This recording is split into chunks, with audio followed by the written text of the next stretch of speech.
Oi, gente, tudo bem? Esse agora é o terceiro vídeo falando sobre o Antes do Fim. Como eu falei no primeiro, o primeiro foi um resumo, se eu não me engano, o primeiro teve 10 minutos, o segundo 20 minutos, e estamos aqui no terceiro que eu vou falar os bastidores. Vocês podem ver que esse é o show que a gente tocou em Fortaleza, num teatro maravilhoso. Então foi um dia espetacular na nossa carreira, porque durante esse retorno da banda, a gente voltou a partir de 2022 a tocar demanda popular, tá certo? Bem, vamos para o terceiro vídeo. Esse daí eu acho que é o mais interessante de todos. O que acontece? Eu estou aqui para promover, divulgar, lembrar a todos vocês desse lançamento maravilhoso, o Antes do Fim, nosso primeiro LP solo, 1986, pela Rocinante 3 selos. Vocês vão ver aqui os meninos lindos, trajados a caráter, no metal. Então o que acontece? Esse disco, como eu falei no primeiro vídeo, um selo paulista nos procurou, nos ofereceu mundos e fundos e não cumpriu o que prometeu. Então, num show em São Paulo, no Rainbow Bar, se eu não me engano, foi 1987, começo, deve ter sido janeiro, muito bem.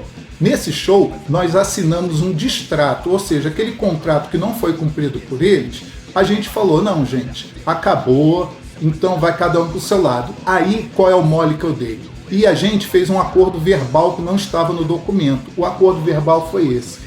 Vocês não podem renegociar o disco nem vender para outra pessoa sem a minha anuência, sem eu assinar. O que eles fizeram? Venderam para Devil Disco um selo, loja na Galeria do Rock em São Paulo. E desde o primeiro momento, minha relação com a Devil Disco foi péssima. Por quê? Porque eu vivo da minha música. Eu não tenho trabalho no sentido, lá tem que ir todo dia. Eu crio, eu vivo como artista desde que eu nasci. Porque eu já nasci artista, encarnei. E o que acontece? Eu ligava e falava com ele, quero aí, tal, em São Paulo, vamos marcar tipo de 3 em 3 meses, 3 vezes por ano, eu vou aí para receber os direitos autorais. Aí ele falou, tudo bem. Quando eu chego lá, eu nunca vou esquecer, eu cheguei 9 da manhã num dia, ele só me atendeu no fechamento da loja, me deixou do lado de fora esperando. Então ele juntou, naquela época tinha cheque, vocês sabem o que é cheque, né? Pá! Então ele juntou os cheques para me dar a porcentagem do que ele tinha calculado, mas ele não me apresentou os documentos. Ele só disse, vendeu tanto, e você tem, sei lá, R$500 para receber. Ele me entregou uns 20 cheques de terceiro. Aí eu falei, cara, por que você não me paga? Aí riu. Aí eu aturei essa porra, voltei, depositei por sorte todos os cheques. Tava com dinheiro. Depois, na outra hora que eu liguei para ele para marcar, e aí eu falei, não é mais fácil você depositar? Aí ele não depositou. E aí eu ligava de novo, e aí eu falava, cara, vamos conversar sério? Esse disco é ilegal. Porque eu descobri que esse disco existia, sabe como? Quando eu estava pensando Dividir e Conquistar, em 1987, eu liguei para a prensadora e ele falou, tô prensando teu disco Antes do Fim. Foi assim que eu descobri. Eu liguei para ele e falei, sabe o que ele me falou? Procure meu advogado. Eu não vou falar mais nada. Eu falei, cara, esse contrato é ilegal. Aí ele falou, procure meu advogado. Eu, duro, o que eu fiz? Advogado nenhum.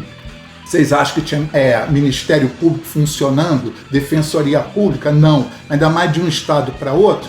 Então ele pegou, simplesmente ficou prensando o disco, não me pagava.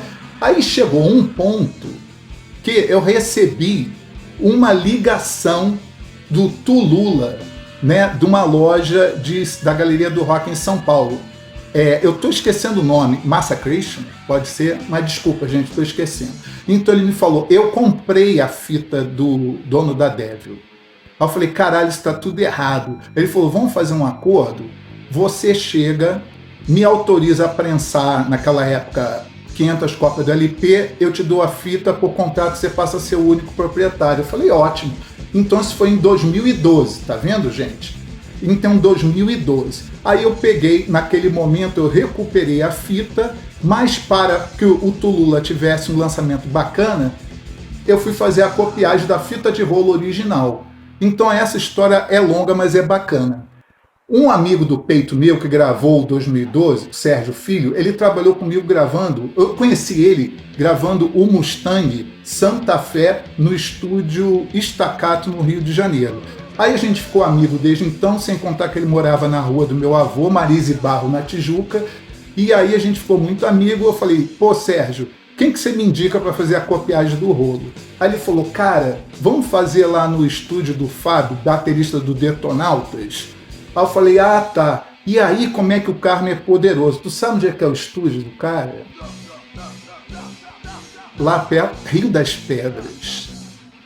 Para bom entender, dou minha palavra abaixo. Fábio, não tem nada a ver contigo, mas é bom citar que é perto do Rio das Pedras.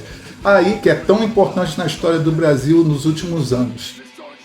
Aí fui lá, e quem que ia fazer a copiagem? O Liciel. O Liciel é um gênio que tem um estúdio analógico em Petrópolis. Ele é mineiro, nasceu em Belo Horizonte, ou Minas e tal. Uma vez ele me contou que quando a gente tocou lá naquele período anos 80, ele disse que ele tomava cachaça e ficava caído na porta da Cogumelo lá, com o sol raiando na cara. Eu falei, cara, eu devo ter passado por ti milhares de vezes e nem lembro. Enfim, o Liciel é um cara genial e ele era o responsável pela copiagem. A gente entrou no estúdio do Fábio, que é um estúdio maravilhoso, e fizemos a copiagem. Eu não estava gostando, porque eu estava achando meio abafado. Aí eu dei uma recomendação ao Liciel. Liciel, olha, dá para tu dar uma apertadinha nessa cabeça de leitura? A gente vai ter que ficar limpando o tempo inteiro a cabeça, né? Porque fita de rolo, plástico, limalha de ferro, etc e tal, solta os fragmentos. Aí ele apertou a cabeça contra a fita mais forte. Cara, quando apertou, caras e caros. Quando apertou, veio o agudo dos pratos e contratempo. Falei, é isso. Então, vocês estão pensando que foi fácil? Foi fácil não. A gente chegou lá no estúdio, pegou o Liciel, que ele estava morando no fim, sei lá, de Jacarepaguá, tinha vaquinha. Quando ele ouvir essa história, ele vai rir pra caralho. Tinha vaquinha, tinha um monte de assombração, uma penada, saci pererê, boitatá, caipora. Aí a gente pegou ele lá e levou pro estúdio lá no Rio das Pedras. Aí, que é final da Barra da Tijuca, tá certo? Pra quem não conhece o Rio. Aí a gente, quando chegou lá, tinha esquecido a chave. Esqueceu a chave da porta. Então, primeiro o que ele falou? Vou tentar arrombar. Aí eu falei, caralho, o Fábio não vai ficar puto não? Falou, não, o Fábio é amigão. Aí ele pegou e tentou arrombar. Caraca, não deu certo. Vocês podem ver pelas fotos que eu estou publicando aqui, porque eu tô falando isso antes de achar as fotos, né? De repente eu nem acho a foto. Tava o Sérgio, o Liciel e eu, e ele tentando arrombar. Enfim, entramos, eu acho que o Fábio chegou com a chave e falou, que porra é essa? Aí entramos, fizemos uma copiagem. Então foi um dia histórico. O que vocês ouvem no disco, no LP da Rocinante, é a copiagem da fita de rolo original. Depois eu remasterizei até chegar no que eu sentia no meu coração, porque, gente, é o seguinte, isso não tem a ver com técnica, tem a ver com sentimento. Eu ouvi a copiagem que já estava ótima, mas ao mesmo tempo eu sentia que não era igual o que no meu cérebro, no meu coração, na minha alma dizia que o disco era. Então eu ainda levei para masterizar o Leon Mansur e o Sérgio Filho. Então foram 2 masterizações até chegar no resultado que eu adoro. É o mais fiel possível. E o disco, como eu já falei anteriormente, que a gravadora não quis pagar o que prometeu, só nos deu 2 dias para gravar, o disco foi praticamente gravado ao vivo, e aqui tem algumas fotos da biografia Guerrilha, né, que a gente já editou ela 2 vezes, algumas fotos da gravação. Então o que a gente fez? Gravou praticamente ao vivo, eu dobrei uma guitarra e gravei as vozes separadas. Muito bem. E backing vocal, coro, era junto. Enquanto eu cantava, meu irmão ficava do meu lado fazendo os backs. Morte aos Falsos, por exemplo, ele ficava do meu lado fazendo. Foi a mesma coisa que a gente fez no Ultimatum. O back não era separado, era junto da voz principal. Enfim, então gravação era isso. Nós chegamos lá, a bateria que tinha sido levada não afinava.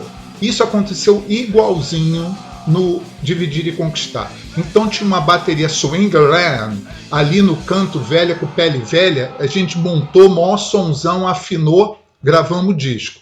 Baixo, pelas fotos que eu tenho aqui, meu irmão gravou com amplificador grande, uma caixa grande. Eu não lembro se essa foto é fantasia, sabe, que tinha um ampli lá, ele fingiu que estava tocando, ou se realmente ele gravou. Eu não lembro, tá? Realmente eu não tenho anotação mais. E a guitarra era um amplificador combo da Marshall, que era transistorizado com um prezinho de válvula, que era do guitarrista do Azul Limão. Ele emprestou pra gente, assim como eu emprestei o meu depois pro Taurus gravar o Trapped in Lies. Eu não gosto de som ambiente, já falei isso algumas vezes. Isso aí, som ambiente, um microfone para pegar atrás da caixa ou a sala. Eu não gosto, nunca gostei. Eu só gosto de som na cara. Então é um microfone no meio do cone do alto-falante e um enviesado. Mas na verdade a minha memória, que não está tão boa, diz que foi um microfone só. Eu não lembro, tá certo? Então era no combo e eu usei um pedal Big Muff que era fuzzy, eu não usava distorção, tá certo? E aí basicamente a gente gravou dessa forma no desespero, mas é o retrato de uma época e ficou excelente. É isso, né? Esqueci até de falar, essa camiseta que eu tô usando, linda de morrer, que é a capa da versão da primeira reprensagem do Antes do Fim, pela Mutilation, é isso, né? Essa capa era a capa inspirada e é igual ao filme que eu me inspirei para desenhar a capa original, que era um filme da Hammer, produtora inglesa de filmes de terror. Tales of the Crypt. Vocês podem ver que é essa caveira mesmo. Então, já contei a história no outro vídeo como a caveira ficou torta na capa, o meu desenho, né? Na verdade, pintura numa camiseta. Não vou repetir. Enfim, aí contei para vocês a copiagem da fita de rolo, contei os bastidores que sacanearam a gente logo no início, contei depois da reprensagem dos anos 80, mais uma vez sacaneado, décadas até recuperar a propriedade da fita, né? E contei agora como é que a gente gravou. E, só para dar um adendo temporal, o que acontece? Quando o disco saiu, ele foi um sucesso imediato em todo o Brasil. Foi uma coisa impressionante. Não dá, gente, para comparar o momento de hoje com assessor de imprensa e gente, banda cabeluda tatuada e do metal corrupta pagando para se dar bem. Eu não vou comparar com uma época que tudo estava em construção.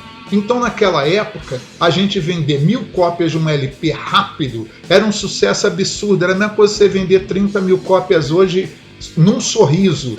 E isso aconteceu. Disco maravilhoso.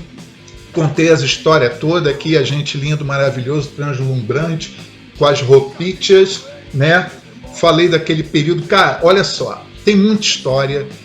Quando eu lancei a biografia Guerrilha, eu fiz um resumo do resumo do resumo. Hoje, eu acho que a biografia tinha que ter 2 vezes, no mínimo, mais do que tem a biografia original. Mas, para isso, é necessário fazer uma campanha nova para arrecadar fundos para reeditar o livro atualizado. Porque, olha só, a biografia Guerrilha, a primeira, parou no Festival Monsters of Rock. E agora, em maio, a gente vai tocar no Bengals Open Air em São Paulo também. O que não deixa de ser uma coincidência metafísica. E a segunda edição da biografia Guerrilha, que foi enviada para os apoiadores em 2012 para 2013, ela vai até o 2012, ou seja, não tem Império, não tem Canudos, não tem pandemia e não tem um monte de história que aconteceu depois, inclusive a volta da banda para os palcos. Então, gente, por enquanto é isso. Rocinante, 3 selos, apoio total, apoiem, apoiem, apoiem, porque é assim que a banda vive. Ó, foi ótimo. Quero mostrar isso daqui. Ó, vocês repararam que cada vídeo aparecia um objeto metafísico aqui, né?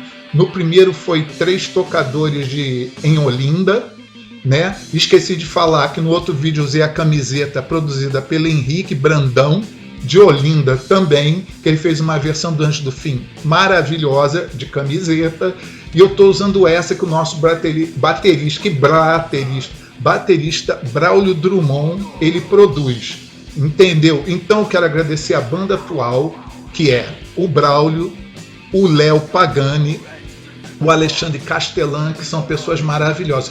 Desculpe se eu fui extenso, se eu me estendi, etc e tal, mas não peço desculpa porra nenhuma. É isso aí, amo vocês, love you, namastê para todos, tá? Muito no coração, paz, amor, consciência e tudo isso junto. Muito obrigado, gente.